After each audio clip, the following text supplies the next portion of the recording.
Hello everyone, मेरा नाम सिंह राठौड़ और आज की वीडियो में हम हमारा लास्ट टेंस समझने वाले हैं और वो है फ्यूचर परफेक्ट कॉन्टिन्यूअस टेंस। इससे पिछले दो वीडियो में मैंने प्रेजेंट परफेक्ट कॉन्टिन्यूअस और पास्ट परफेक्ट कॉन्टिन्यूअस को कवर किया था। यदि आप लोगों ने वो वीडियोस नहीं देखे तो उनको देख लें, तो ये वाला जो हमारा वीडियो होगा, ये वाला जो हमारा टेंस होगा, आपको बेहतर तरीके से समझ में आएगा, आप ज्यादा अच्छी तरीके से समझ पाएंगे, क्योंकि उन वीडियोस में मैंने डिटेल में सारी चीजें बताई है। क्योंकि present perfect continuous, past perfect continuous और फ्यूचर परफेक्ट कॉन्टिन्यूअस तीनों सिमिलर है, तीनों में कोई ज्यादा डिफरेंस नहीं, सिर्फ समय का यहां पर अंतर आएगा। देखिए यहां पर हमारे सामने फ्यूचर परफेक्ट कॉन्टिन्यूअस टेंस। सबसे पहले हम आइडेंटिफाई करते हैं, पहचानते हैं। जैसे हमने प्रेजेंट और पास्ट में समझा था, से रहा होगा, से रही होगी, से रहे होंगे, इसकी पहचान है जब किसी वाक्य में समय के साथ से आ जाए और वाक्य का अंत कैसा हो, रहा होगा, रही होगी और रहे होंगे के साथ, तो वो वाला जो वाक्य होगा फ्यूचर परफेक्ट कॉन्टिन्यूअस टेंस का होगा, जैसे हमने प्रेजेंट और पास्ट में समझा था। अब यहां पर जो हमारा फ्यूचर परफेक्ट कॉन्टिन्यूअस टेंस है, इसमें हम सहायक क्रिया यूज करते हैं, helping verb will have.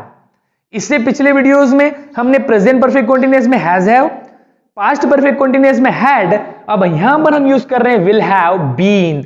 Been तो हमें क्या करना है, तीनों टेंस में बजाना है, बीन बजाना जरूरी है। परफेक्ट कॉन्टिन्यूअस की बात आ गई तो बीन बजेगी ही बजेगी। सो विल हैव बीन, और नेगेटिव बनाने के लिए अब आप देखें, विल के बाद नॉट लगाना है, फिर हैव बीन आएगा। नेगेटिव बनाने का तरीका हमको पता है, सहायक क्रिया के बाद नॉट लगाना है। अब ध्यान दे, जब भी तीन टुकड़े वाली सहायक क्रिया आएगी या दो टुकड़े वाली सहायक क्रिया आएगी, तो हम क्या करें, पहले टुकड़े के बाद ही नॉट का यूज करना है। पहले वर्ड के बाद ही, पहले हेल्पिंग वर्ब के टुकड़े वर्ड के बाद ही हमको नॉट का यूज करना है। उसी तरीके से इंट्रोगेटिव में भी हेल्पिंग वर्ब पहले विल, सब्जेक्ट, फिर हैज बीन का यूज, और एज इट इज सारी चीजें वर्ब के आईएनजी फॉर्म, ऑब्जेक्ट और सिंस और फॉर का यूज। प्रेजेंट परफेक्ट कॉन्टिन्यूअस हो या पास्ट परफेक्ट कॉन्टिन्यूअस या फ्यूचर परफेक्ट कॉन्टिन्यूअस, तीनों में सिंस और फॉर का यूज होता है समय को दर्शाने के लिए। अब यहां पर सिंस और फॉर को समझ लेते हैं कि सिंस का यूज कब करते हैं और फॉर का यूज कब करना है। सिंस का यूज हम करते हैं निश्चित समय के साथ, जो समय निश्चित हो उसके साथ लगेगा सिंस, और जो समय अनिश्चित हो उसके साथ लगेगा फॉर। निश्चित समय means since 2 AM, 3 PM, 5 o'clock, 6 o'clock, ऐसा समय जो निश्चित हो। सिंस 1998, 2005, 2010 निश्चित है भैया। जो 2 AM हम बोल रहे हैं तो वो 24 घंटे में एक ही बार आता है, वो निश्चित समय में आता है, इसीलिए हम कह रहे हैं निश्चित समय। 1998 एक ही बार आया था, डबल नहीं आएगा, एक निश्चित समय के लिए वो आया था, तो वो निश्चित है। मंडे, जो भी हमारे दिन है सारे, मंडे, ट्यूसडे, वेडनेसडे, संडे, सभी क्या है, निश्चित है। Since Monday, since Sunday, since morning, since evening, since afternoon, since night, since yesterday, since childhood, since birth. Morning निश्चित समय के लिए होती है। निश्चित समय किसे कह रहे हैं, सुबह एक निश्चित समय के लिए होती है, हमें पता है। दोपहर एक निश्चित समय के लिए होती है, और जो शाम है वो भी निश्चित समय के लिए होती है। तो इन सभी के साथ क्या लगा देंगे हम, सिंस। चाइल्डहुड, बचपना भी निश्चित समय के लिए होता है। बर्थ, जन्म भी एक निश्चित समय में होता है। इसीलिए इन सभी वर्ड्स के साथ या इन सभी समय के साथ हमको किसका यूज करना है, सिंस का। एंड फॉर का यूज हम करते हैं अनिश्चित समय के लिए। जैसे मैं कहूं for 2 seconds, for 10 minutes, for 2 hours, for 2 days, 2 weeks, 2 years, 2 months। यहां पर ये सभी जो है वो अनिश्चित है। सर कैसे अनिश्चित है, समझते हैं। पिछले वीडियो लेक्चर में भी हमने सेम बात समझी थी, अभी एक बार और समझ लेते हैं। यदि मैं कहूं कि मैं 2 घंटे से गिटार बजा रहा हूं, या मैं 2 घंटे से गिटार बजा रहा हूंगा, तो यहां पर 2 घंटे मैंने कहा, लेकिन वो कौन से 2 घंटे हमें नहीं पता है, कि हो सकता है वो 9 बजे से लेकर 11 बजे के बीच के 2 घंटे हो। तो इसीलिए जब हम कहते हैं कि 2 घंटे, 10 मिनट, 10 महीने, 2 साल, ये अनिश्चित है। क्योंकि मैं यदि कह रहा हूं कि मैं 2 साल से इंग्लिश पढ़ा रहा हूं, तो 2 साल कौन से हैं मुझे नहीं, सामने वाले को समझ में नहीं आएगा कि वो 2 साल कौन से हैं। हो सकता है 2010 से लेकर 2012 वाले 2 साल हो। इसीलिए इन सभी समय को हम कहते हैं अनिश्चित। जैसे फॉर अ लॉन्ग, काफी देर से, ये भी अनिश्चित है। फॉर अ वाइल, कुछ देर से, ये भी अनिश्चित है। यदि आप कहें for many days, for many hours, for many months, for many years, ये सभी समय अनिश्चित है।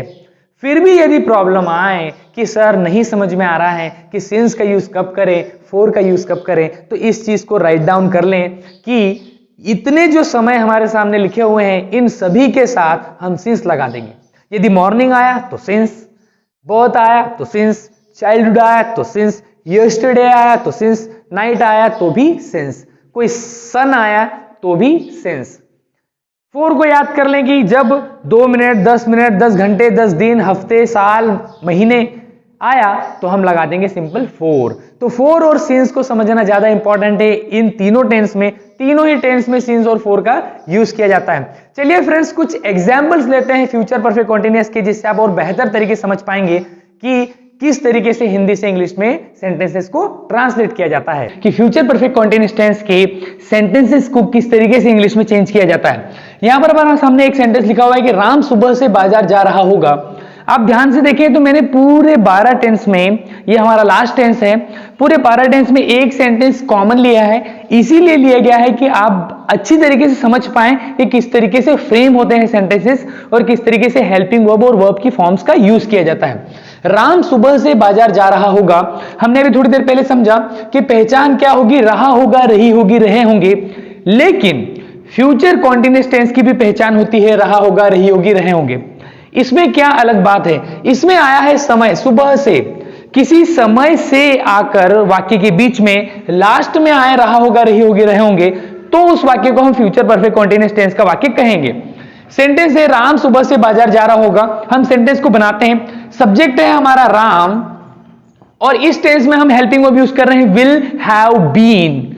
Will have been helping verb का यूज होता है क्योंकि विल जो है वो फ्यूचर की ही हेल्पिंग वर्ब है, इसीलिए विल हैव बीन। सो मैं यहां पर हेल्पिंग वर्ब यूज कर रहा हूं, राम विल हैव बीन। मैंने इससे पहले भी कहा है कि लास्ट के तीनों टेंस में हमको बीन बजाना है। So Ram will have been, जाने के लिए है हमारे पास गो और उसके ING form going. Ram will have been going to market, object है हमारा टू मार्केट, और यहां पर सिंस लगेगा कि 4। लास्ट के तीनों टेंस में हमको सिंस और 4 के बारे में पता होना चाहिए कि सिंस कब लगता है 4। जैसे हमने पढ़ा कि सिंस का यूज निश्चित समय के साथ और 4 का यूज अनिश्चित समय के साथ। सुबह, मॉर्निंग, मॉर्निंग क्या है, मॉर्निंग एक निश्चित समय है, एक निश्चित समय है, एक निश्चित समय के लिए मॉर्निंग होती है, इसीलिए इसके साथ क्या लगेगा, सिंस। सो मैंने यूज किया सिंस और हमारा मॉर्निंग, तो हमारा सेंटेंस बना Ram will have been going to market since morning. Negative interrogative बनाना सेम, नेगेटिव बनाने के लिए हम यूज करेंगे नॉट का, और वो भी हेल्पिंग वर्ब विल के बाद। So Ram will not have been going to market, going to market since morning, as it is आ जाएगा सिंस मॉर्निंग। तो ये हमारा सेंटेंस बना Ram will not have been going to market since morning. अब यहां पर कुछ स्टूडेंट्स को कंफ्यूजन होता है, जैसे मान लीजिए हमारे पास हेल्पिंग वर्ब है विल हैव बीन, 3 टुकड़ों की हेल्पिंग वर्ब है, तो सर नॉट कहां लगेगा। हमेशा पूरी इंग्लिश में जो भी आप टॉपिक पढ़ें इस तरीके की कंडीशन आती है तो हमेशा पहली टुकड़े के बाद, पहले वर्ड के बाद नॉट लगाना है। जैसे हमने नेगेटिव में लगाया विल और हैव बीन के बीच में, मतलब विल के बाद नॉट का यूज, तो Ram will not have been going to market since morning.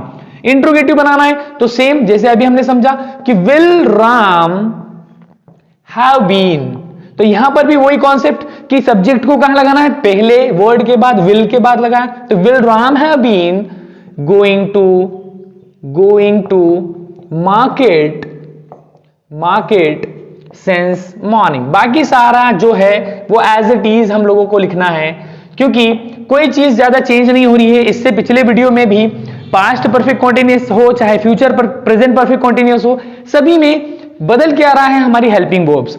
बाकी सिंस और 4 का यूज तो हम तीनों में कर रहे हैं और कॉन्सेप्ट सेम है सिंस और 4 का। सिंस का यूज निश्चित समय के लिए, 4 का यूज अनिश्चित समय के लिए। अगला हमारा सेंटेंस है हम 2 घंटे से दौड़ रहे होंगे, फ्यूचर में हम बोल रहे हैं वी, वही हेल्पिंग वर्ब हमारी विल हैव बीन। अब हमारी क्रिया क्या हो गई, रन, तो रन की हम लगाएंगे आईएनजी फॉर्म, तो होगा running. We will have been running. अब 2 घंटे जो है हमारा निश्चित समय नहीं है, यह है हमारा अनिश्चित समय। ये कौन से 2 घंटे से दौड़ रहा होगा हमें नहीं पता, इसीलिए हम क्या यूज करेंगे 4। सो हमने सेंटेंस बनाया we will have been running for 2 hours, 2 घंटों से तो 2 hours। नेगेटिव बनाना जैसे पहले वाले सेंटेंस में हमने किया, we will not have been, will के बाद not, we will not have been running for 2 hours। Interrogative बनाएंगे तो विल को पहले, सब्जेक्ट को बाद में। तो ये लिखा मैंने विल, फिर है हमारा we, will we have been, will we have been running for 2 hours। ये हमारा बना इंट्रोगेटिव। सो क्या सेंटेंस बन रहे हैं हमारे? We will have been running for 2 hours, we will not have been running for 2 hours, और will we have been running for 2 hours। So इस तरीके से सेंटेंसेस बनते हैं फ्यूचर परफेक्ट कॉन्टिन्यूअस टेंस में। मैंने पहले भी कहा है कि लास्ट के जितने तीनों टेंस हैं उनमें हमको सिंस और फॉर के बारे में थोड़ा सा डिटेल में आप पता होना चाहिए, अदरवाइज बाकी जो चीजें हैं वो सारी एज इट इज है। हर टेंस में 3 चीजें बदलती हैं। एक तो हमारा हो गया पहचान, दूसरा हेल्पिंग वर्ब, और थर्ड वर्ब की फॉर्म। तो वही चीजें आप लोगों को भी, आप यदि सारे वीडियोस यदि देख रहे हैं तो आपको समझ में आ रहा होगा कि हम यहां पर 3 चीजों को ही चेंज कर रहे हैं। एक और पॉइंट की विल हैव बीन हमारे पास एक ही हेल्पिंग वर्ब है, इसीलिए सभी सब्जेक्ट के साथ हमको विल हैव बीन का यूज कर लेना है। जिस टेंस में यदि एक ही हेल्पिंग वर्ब है तो सारे ही सब्जेक्ट के साथ हमको क्या करना है? वो वाली हेल्पिंग वर्ब का यूज कर लेना है। यदि हेल्पिंग वर्ब 2 या 2 से ज्यादा है तो हमको प्रॉब्लम आती है कि भाई first person, second person, third person, singular और प्लूरल सब्जेक्ट के बारे में हमको पता होना चाहिए। इसके लिए भी मैंने सेपरेट वीडियो डेवलप किया हुआ है, यदि आपने नहीं देखा तो बेसिक्स को जाकर पहले क्लियर करें। बेसिक्स जो है हमारे मजबूत होंगे तो हर कॉन्सेप्ट हमको इजी लगेगा। यदि बेसिक्स हमारे कमजोर है तो हम आसानी से नहीं समझ पाएंगे, हमको डिफिकल्टीज होगी उनको समझने के लिए। सो आई होप फ्रेंड्स आप लोगों को आज का वीडियो लेक्चर समझ में आया होगा, जो था फ्यूचर परफेक्ट कॉन्टिन्यूअस टेंस। अब नेक्स्ट हमारे टोटल पूरे 12 टेंस कंप्लीट हो गए हैं। नेक्स्ट वीडियो लेक्चर में मैं आप लोगों के लिए ऐसी कुछ ट्रिक्स लेकर आने वाला हूं जिससे आप लोग बहुत ही आसान तरीके से मिनटों में टेंस को समझ पाएंगे। सो मिलेंगे एक नेक्स्ट इंटरेस्टिंग वीडियो के साथ, तब तक के लिए keep growing, keep learning and we can do it. Bye bye.